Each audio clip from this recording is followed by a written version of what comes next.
Welcome back, guys. It's been a minute. Jumping right on into it, I was asked to react to an oversimplified video. There were no specific videos, I don't think. So I'm just going to start with the very first one that makes the most sense, and that is the American Revolution. Now, I don't know much about the American Revolution in general. I did learn about it in high school. But to be honest, though, we mostly covered a lot of other stuff. So we'll just see where I am with this. So we're just going to jump right on into it. Holy smokes, Christopher Columbus, that is no way to address the King and Queen of Spain. What is wrong with you? Okay, so you know how we're looking for a new trade route to India, right? And the Earth is round, right? So I'm thinking we can just sail the other way around the planet, right? Yeah. So I set sail, right? And I reach India, right? Wrong. I did not reach India. I did not. All right, get to the point. Did you know there's a whole nother freaking continent out there? Okay, and you think I should care about this? Why? Oh, I'm sorry, did I forget to mention there's gold everywhere? Gold? I am pretty sure that Christopher Columbus, he didn't know that he didn't discover India. I'm pretty sure he thought the people there were Indians. That's why he named them Indians. I could be wrong, but I'm pretty sure he didn't even know. Did he ever learn, or did he just never know, period? I don't know.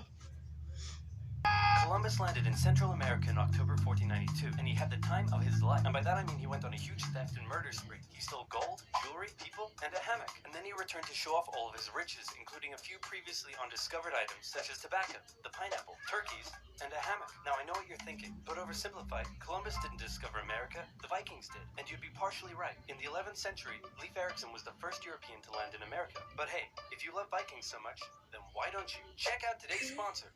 Vikings War of Clans is a that's slick. by the famous strategy and Go RPG for it, games man. of the 90s, like Age of Empires and Civilization. Do you like building cities, collecting resources, training armies, joining a clan, and going to war? Then my friends, Vikings War of Clans is for you. And what makes its world so addictive is that more than 20 million online players are constantly changing the way the game evolves by never-ending fighting over resources, forging new alliances, and competing in live events. Support my channel by downloading Vikings for free, only from my links in the description box below, and get the special bonus of 200 gold coins and a protective shield. Don't forget to look me up and join my Vikings clan under my nickname, Oversimplified. Now where was I? Oh yeah, Columbus, time of his life, hammock. And suddenly the race was on to explore and conquer the New World. After a couple centuries of warring with the natives and each other, the European powers had claimed quite a lot of land, including this area, which both the English and the French claimed as theirs. One day the French said, I'm gonna build some forts along here, and the English were like, could you not? And the French said, sorry, but no, I could not. And they went ahead and built their forts, which pissed off the English, so they sent an up-and-coming British lieutenant colonel by the name of George Washington with a combined force of British troops and Native Americans. After a short battle, the French commander said, all right, we surrender. Okay, boys, pack it up. They're surrendered. Oh, sorry, was I not meant to split his head open with a tomahawk? Don't worry, it's not like this will start a 7-year-long major global conflict. And what happened next was a 7-year-long major global conflict, which Great Britain won. Okay, two things. Two things is what I meant. I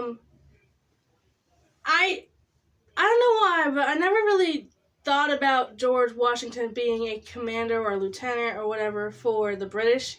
It didn't really occur to me that that's what he was. Because I only ever saw him as the person who led, for the revolution and then the first president. I never really thought about him working for the British, and I don't really think that's something that we covered, when we learned about this. So, there's something to think about. Also, the 7-Year War, what exactly was that about, aside from the, Native Americans killing them? Like, what exactly was the 7-Year War about? I would really, if you know a video out there that will explain this a lot better than just commenting, then comment the name of the video and maybe I'll react to it. I don't know. At the peace negotiations, Spain gave up Florida, while France gave up all of its territories in North America. But Britain's victory came at a cost, a £60 million cost. They were now broke, in a lot of debt, and had to come up with some way to repay it. So they went to the colonies and said, okay, listen up. So a huge part of the war was spent protecting you from the French, and now we have no money because of it. So not sure what you're saying here. Okay, so we spent a lot of money protecting you from the French, right? Right. And now we're broke. That certainly is a pickle. Listen to me. We spent all of our money protecting you, and now we need money. Can you please pay us back some money? No. Okay, we're just gonna go ahead and tax you. In 1764, Britain introduced the Sugar Act, forcing the colonists to import sugar and molasses exclusively from the British and to pay duties on them. Then a year later, they introduced the extremely controversial Stamp Act, and it worked a little something like this. Hello, shopkeep. Hello, Mr. Bungleberry. Here's the deed for your new shack. Stamp. That'll be 3 pence, please. Wait, what was that? It's the new tax. I get a stamp on any paper or documentation I make, and you have to pay for it. Would you like to see this pamphlet that explains everything? Yes, please. Okay. Stamp. 2 pence, please. This is awful. You know what? Just give me a deck of cards so I can go gamble my pain away. Okay. No. Don't do it. Stamp. Obviously, the colonists were like, hey, my dudes, this new tax legislation right here, this is BS. Yeah,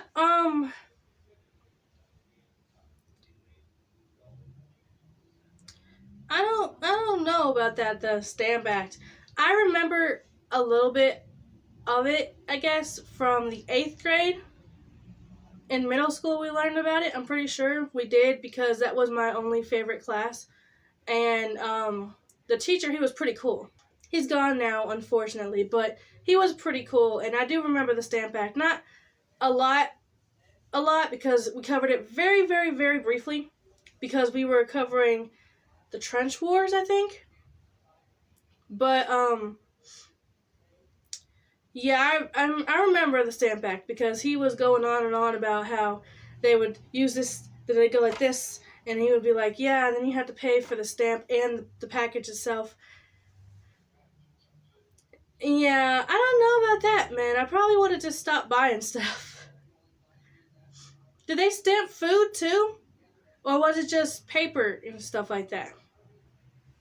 I mean, how would you even stamp food? I don't know, that's a stupid remark. I'm sorry about that. Until now, they had enjoyed relative freedom to rule themselves, and now suddenly Britain was asserting its control. They were especially unhappy because they didn't have any representatives in the parliament that was levying taxes on them. So they protested. Orators gave fiery speeches. British goods were boycotted, and anyone loyal to the British found themselves increasingly harassed. The whole thing actually began to take quite a toll on British business, and after just a couple years, the British were forced to repeal the Stamp Act.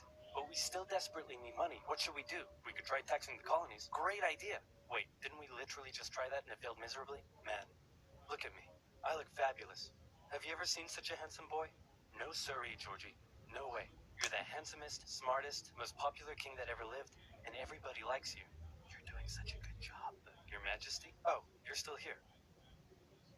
Get the hell out. So in 1766, the British made a declaration saying, we can do what we want because we're in charge and you can all go suck it. Then they levied a whole bunch of new taxes on the Americans via import duties. Glass? There's a tax for that. Lead? There's a tax for that. Paper? Tea? Oil? There's a tax for that. And you know, I would say the weird thing is that there's a tax for that now too. Like, everything you buy, there's a tax for that. So I'm guessing the only difference is that we voted for the tax now, and back then it was just imposed upon the colonists. Maybe that's the difference, because everything's taxed now too. There's a tax for tea, there's a tax for glass, there's a tax for oil, there's a tax for everything. It's not consistent everywhere either. It's different in each state that I've heard of. I don't know. I've heard that it's different for each state. But, yeah, we get taxed for that now, too. So, maybe the difference was that people didn't ask their opinion, I guess. And once again, the Americans boycotted British goods, British business felt the pinch, and the British had to back down. Alright, this is ridiculous. They're my colonies, and I have to be able to assert my control. Repeal all the new taxes except for the one on tea. Also send 1,000 troops to Boston to take control. Oh, and make the colonists pay for them. And as British troops arrived, the tension in Boston was palpable. You could cut it with a knife, and it was all about to come to a head. On March 5th, a band of local patriots began heckling a British guard at the customs house. More and more Americans joined in the heckling, while more British troops turned up in support of their comrade. Snowballs were thrown at the British. The snowballs turned to rocks, the rocks to oyster shells. The soldiers, outnumbered, panicked. One thing leads to another, and you can see where this is going. 5 civilians were killed. The The Patriot press Boston throughout Massacre. the colonies declared the Boston Massacre an unwarranted crime committed against the people of Boston by the cruel British, and the anger continued to grow. A British revenue schooner that ran aground in Rhode Island was burned by the locals. When it came to light that the governor of Massachusetts supported the suppression of the colonists, his house was burned by the locals. And next, the colonists would set their sights on the remaining tax on tea. On December 16, 1773, a band of patriots known as the Sons of Liberty disguised themselves as Native Americans, marched down to Boston Harbor, boarded a British merchant ship loaded with tea, and in front of thousands of spectators, threw nearly 10,000 pounds worth of tea overboard. The British were disgusted, and they punished Massachusetts with a vengeance. They dissolved its General Assembly, revoked their charter, and sent 3,000 more troops to occupy the city, meaning Boston and Massachusetts were now essentially under the direct rule of Great Britain. And oh boy, were the people pissed. The other colonies saw what was happening and worried they might be next. So they called a brain trust to decide what to do. 56 delegates from 12 colonies gathered and met in Philadelphia at the First Continental Congress, and the roll call read like a who's who of America's finest thinkers. I'm talking lawyers extraordinaire Johnny A and Johnny J, experienced military commander George Washington, businessman and future alcoholic beverage Samuel Adams, fiery orator Patty H, guy who married a rich lady A.J. Dickinson. And while they weren't present at the first Congress, soon names like James Madison, Benjamin Franklin, Thomas Jefferson, and much later Alexander Hamilton would all serve time in the Continental Congress. The question now, though, was what to do about the British. After much bitter debate and disagreement, they eventually agreed on an amazing solution. They would simply ask the British to stop. Can you stop? No, it didn't work. Okay, then tell the local militias to start arming and be ready at a minute's notice. And across the colonies, these Minutemen stood ready for the beginning of the American Revolutionary War. Now, having your colonies in open rebellion is one thing. Once they start arming themselves, that's when it really hits the fan. So British General Thomas Gage ordered 700 troops from Boston out into the rebel-controlled Massachusetts countryside to destroy stores of arms and ammunition held by the rebels in Concord. The British set out in the middle of the night. Patriots, including Paul Revere, rode ahead to warn that the British were coming, giving the rebels time to prepare. The two sides met in Lexington as the sun began to rise. They faced off against each other, and in the confusion, somebody the shot heard around the world. Yeah. The beginning of the American Yeah, I remember that. Independence. The rebels were outnumbered and had to fall back to Concord as the British split up to search for rebel supplies. However, more and more Patriot rebels kept showing up, and this time it was the British who were outnumbered as more fighting kicked off in Concord. The most professional army in the world was forced to flee back to Boston at the hands of local, poorly trained militiamen. And all along the British route back to Boston, Patriot rebels continued to gather and open fire on the retreating British. When the British reached Boston, the rebel militias surrounded them. Boston and the British were now under siege as small land and naval skirmishes continued around the city.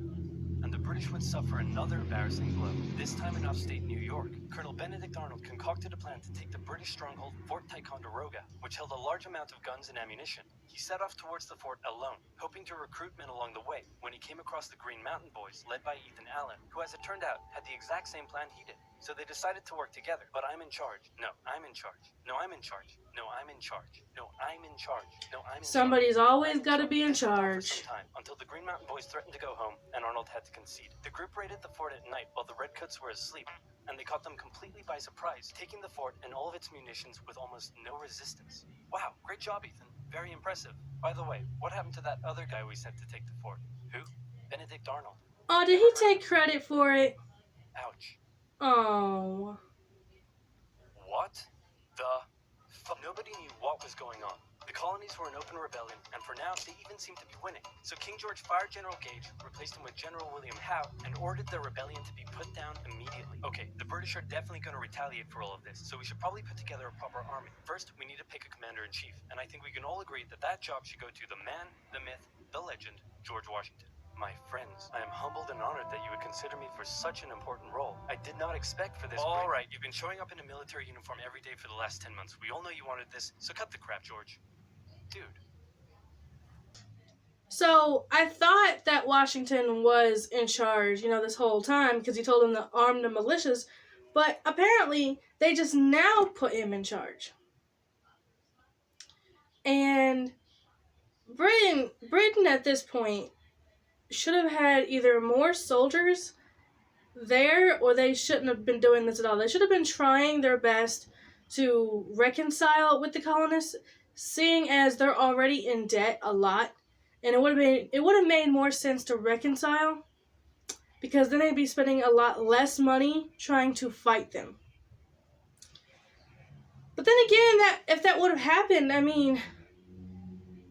we wouldn't be the United States. I mean, what would we be? Still British loyalists?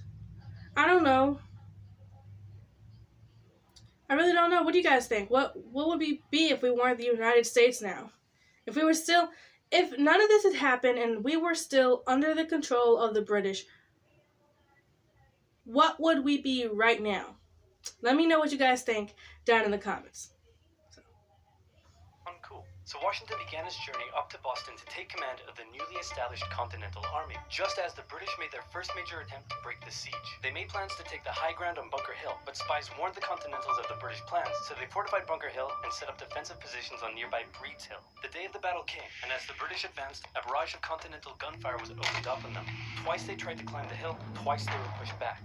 The battle lasted 3 hours until the Continentals finally ran out of ammunition and had to retreat, allowing the British to take the hill. While technically a British victory, they suffered nearly 1,000 casualties to the Continentals. It's a lot of people, man. Showed the British that this wasn't just a rebellion, it was war, and they were ready for it.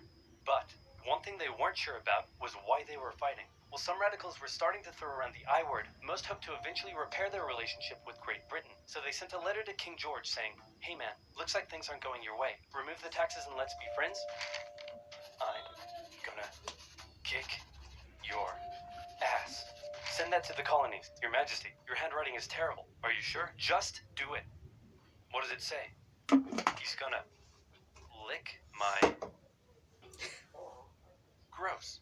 So for the remainder of the year, small engagements continued to occur around the colonies. The British burned down the towns of Falmouth, Massachusetts and Norfolk, Virginia as revenge for earlier anti-British incidents. That's not going to help. Played right into the hands of patriot propaganda. Overseas, the British were seen as brutes, and the French and Spanish would soon begin sending supplies to the rebel cause. During this time, there was also minor fighting going on between patriot and loyalist militias in the southern colonies. Benedict Arnold was still on a mission to win some personal glory for himself, so he set up an attempt to invade Canada in a two-pronged attack. The Continentals managed to capture some British forts and the city of Montreal, but a harsh snowstorm with some smallpox on the side saw them defeated and pushed back at Quebec City, and they were forced to retreat all the way to Fort Ticonderoga. Speaking of which, remember all those guns and ammunition? Well, this guy's got a plan for what to do with them. He uses oxen to drag 120,000 pounds of artillery for 2 months through the harsh winter, 300 miles all the way to Washington and his Continental Army surrounding Boston. Boom.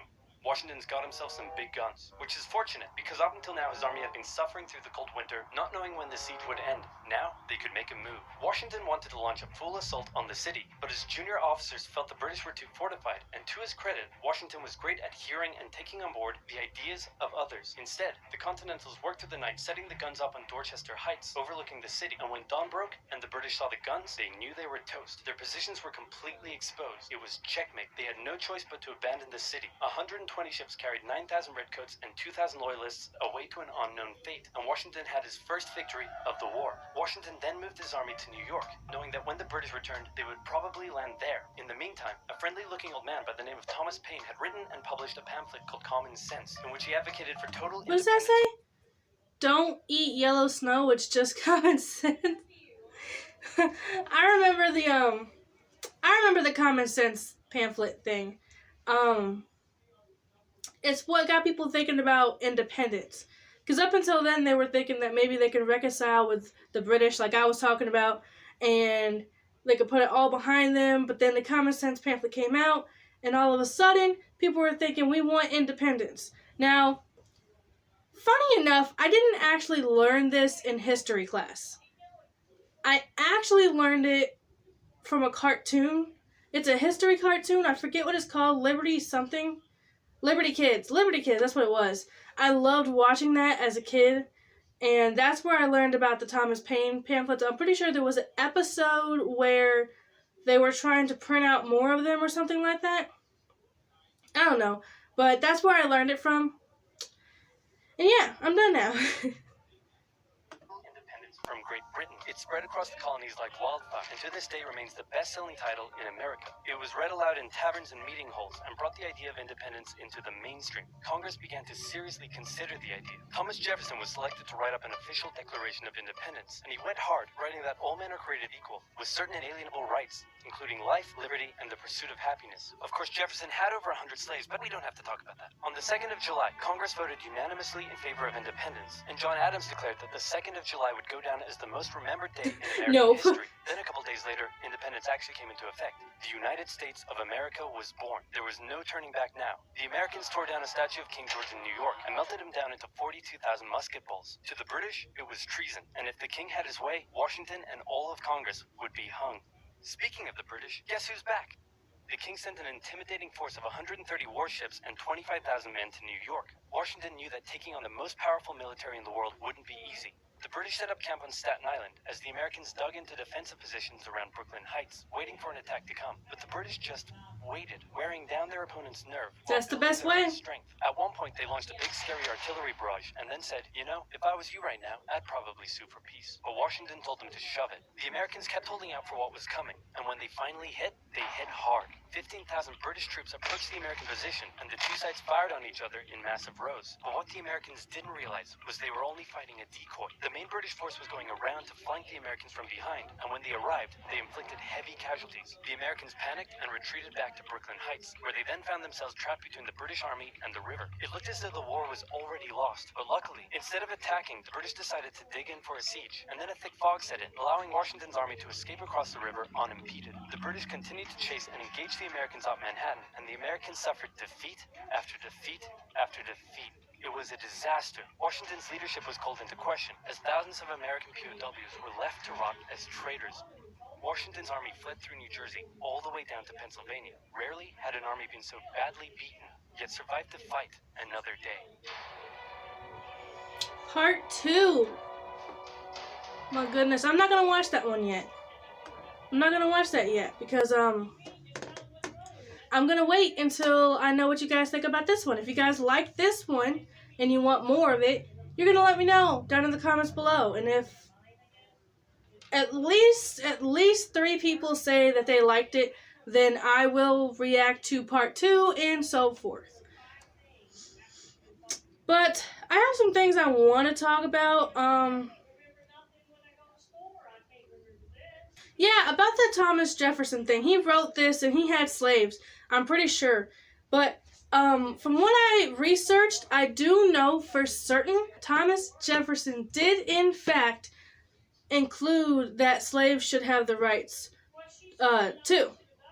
And then he took that out because he was afraid they would lose, you know, their friendship with the South. I do remember learning about that in the 8th grade as well. And then I also learned about it in Liberty Kids. I think they mentioned it once.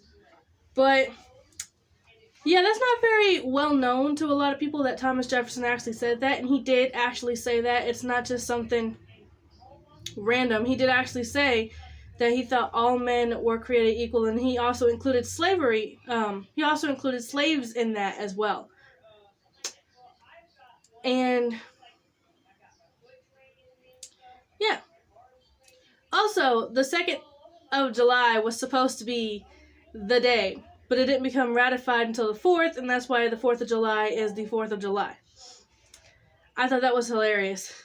But yes, this is the reaction to the first one. I'm not going to react to the second one until I know what you guys think, so get on that real quick. Also, guys, I want to do another try not to laugh challenge, but I don't know what you guys think. So let me know down in the comments below. And if you're wondering why I haven't been responding to comments, if you've been commenting, or if it takes me a minute to respond to comments, it's simply because I use the YouTube Studio app to respond to comments, and for some weird reason, I'm not getting notifications anymore from the app. And it's not because I turned notifications off. Their notifications are on, but they're just not coming through the app anymore. So I have to manually check the app at least once a day. And sometimes I can't get to it, so it takes me a minute to respond to comments. So, if you're wondering about that, that's solved. So, thank you guys for watching this video, and I'm about to get out of here.